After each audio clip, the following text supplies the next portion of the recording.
So in this question they said there are 3 different types of sandwiches on a shelf, 3 different types: 4 egg, 5 cheese, 2 ham sandwiches. Erin takes at random 2 of these sandwiches. Work out the probability that she takes 2 different types of sandwiches. This question is set up for a tree diagram question and you should recognize it straight away. So you need to read it carefully to decide whether it's with replacement or without replacement. They haven't explicitly told us that she's replacing or she's putting 1 sandwich back on the shelf. In fact, she's taking 2 sandwiches, right? So this is without replacement. She's not going to replace. So we need to be careful with the probabilities when we write them on the tree diagram. So let's set up our tree diagram. We'll have 3 branches because there are 3 different types of sandwiches. One's egg, one's cheese, one's ham. And we need to write down or work out the probabilities of each. There are 11 sandwiches altogether, so the probability of getting an egg sandwich is 4 over 11, cheese sandwich 5 over 11, and a ham sandwich 2 over 11. Okay, so far we've got our tree diagram set up.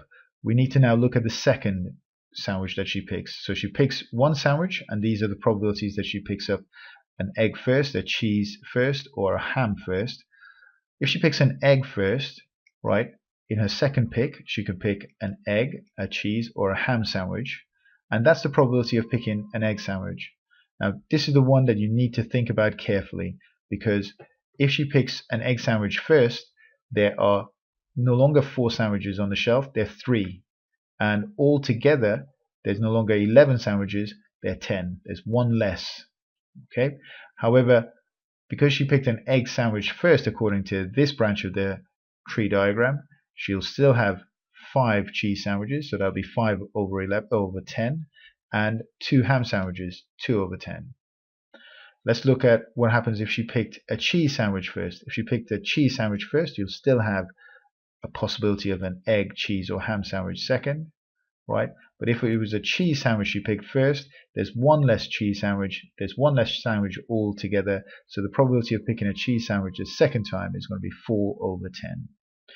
An egg sandwich, there's still 4 of them, so that'll be 4 over 10. Ham sandwich, there's still 2 of them, so that'll be 2 over 10. If she did pick a ham sandwich the first time, right, so our probabilities or options would still be the same, but if she did pick a ham sandwich the first time, there'd be 1 less to pick the second time, so that'll be 1 over, and then 1 less on the shelf, 1 over 10. Okay, the probability of picking an egg sandwich is going to be 4 over 10. There's still 4 of them there, and cheese, there's still 5 of them, 5 over 10. Okay, now in each of the cases, always make sure that the probabilities add up to 1 before you move on. That will tell you whether you've made a mistake or not. So in this first bundle of branches, 3 add 5 is 8, plus 2 is 10, that's 10 over 10, that's 1. In this second bundle of branches, 4 add 2 is 8, add 2 is 10. Again, they add up to 10 over 10, which is 1. And then your last bundle of branches, 4 add 5 is 9, plus 1 is 10, 10 over 10. That means they add up to 1 again. Alright, going back to the question, it says, work out the probability she takes 2 different types of sandwiches. So different sandwiches can't be egg and egg. So we have egg and cheese, egg and ham, cheese and egg, not cheese and cheese, cheese and ham, ham and egg, ham and cheese, not ham and ham. So those are the ones that I want to pick out, right? Make sure you draw your tree diagrams clearly and everything's presented well so that you could work these out. And now we're going to do our workings at the side. 4 11ths times 5 tenths. Yep, that's 4 times 5 is 20 over 110. 4 11ths times 2 tenths, which is 8 over 110.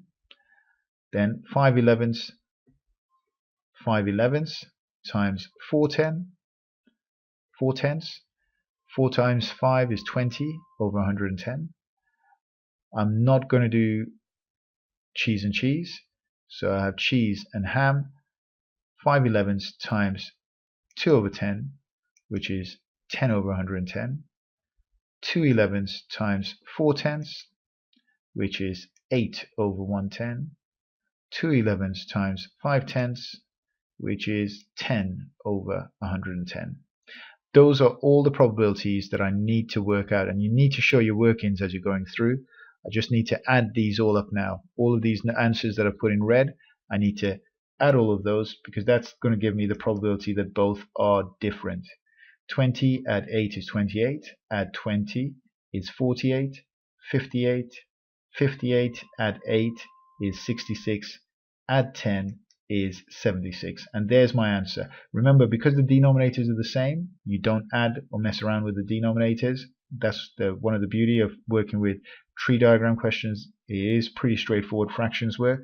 Your final answer is 76 over 100. You need to make sure you're totally comfortable with this. You are pretty much guaranteed to get one of these in your exam.